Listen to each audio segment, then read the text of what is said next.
Morning students. आज आपका chapter 11 चल रहा है। इसमें आज हम आपको यहाँ से स्टार्ट करेंगे। Have you ever wondered from where do we get water? There are many man made and natural sources of water. More than 2/3 of the earth's surface is covered with water and rest in land. Water is present on the earth in many shapes and forms. Ocean and sea are the biggest water resource. They are very high and deep. Some smaller natural water resources are. Man has also stored and located water to fulfill his needs. Tanks, wells, canals, and dams. The examples of man-made sources of water. They are mainly used for water consumption by men in villages and other areas where rains are not very frequent. These sources of water fulfill the requirement of the area. Some lakes and ponds are also man-made. Okay. आपको पता है पानी कहाँ से आता है? बहुत सारी मैन मेड चीज़ें भी हैं और नेचुरल सोर्सेज भी हैं जहाँ से पानी आता है। हमारी अर्थ पर 2/3 से ज़्यादा पार्ट वाटर से कवर्ड है, बाकी सारा लैंड है। वाटर अर्थ में अलग अलग शेप है, अलग अलग फॉर्म में है। ओशन और सी में पानी बहुत ज़्यादा है और वह बहुत बड़ी डीप भी है।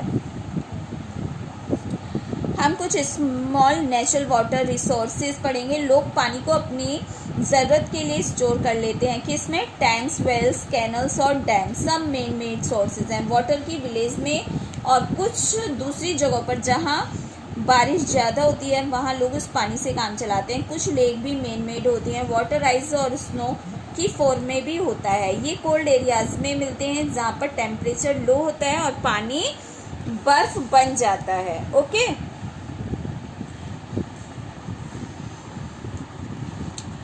Next is glacier is one such water body. A glacier is a moving mass of snow and ice. It is only found in very cold areas. The water keeps changing its shapes and forms in the atmosphere. The solid form of water is called ice or snow. The water in gaseous form is called water vapor.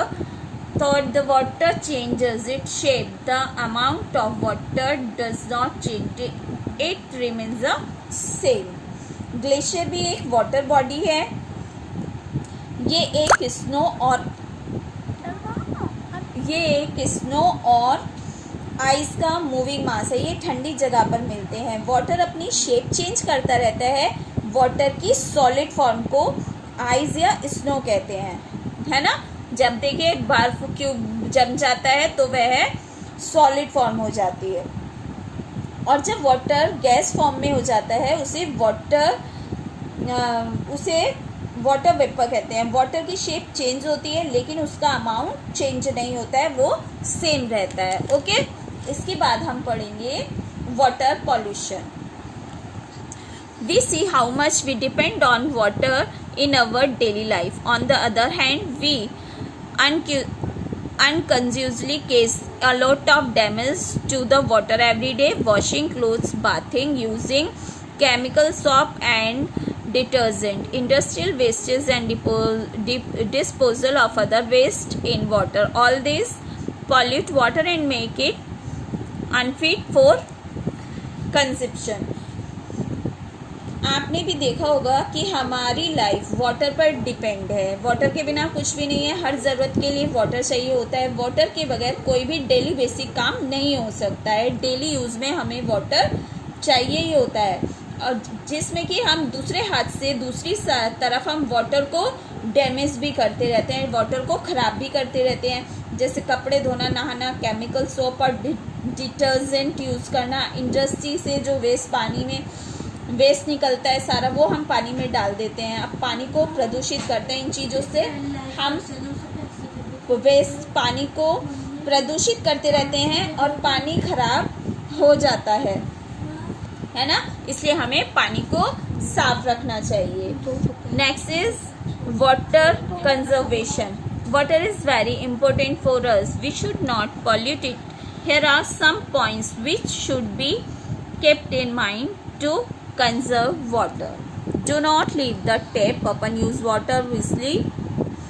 Do not the tap open while brushing your teeth. Avoid overflowing of water tanks. Some water is left after washing clothes. We can use it in cleaning floors. Do not take a bath directly under the tap.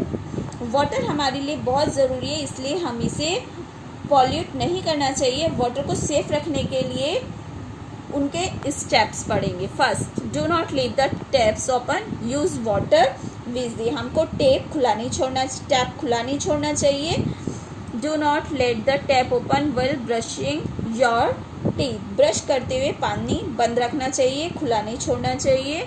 Avoid overflowing of water tanks, हमें tank में से पानी को ज़्यादा बाहर नहीं निकालना चाहिए, जितना ज़रूरत है उतना ही लेना चाहिए। Some water is left after washing clothes, we can use it in cleaning floors.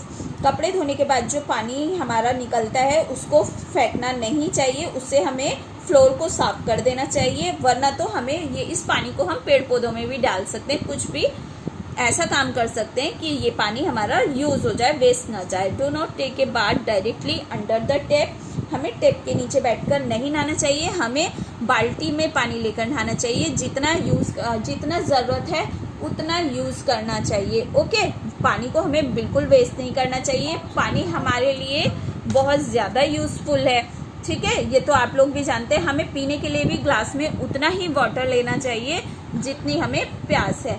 बिल्कुल भी हमें पानी को वेस्ट नहीं करना है, वरना हमें आगे जाके पानी की कमी हो जाएगी।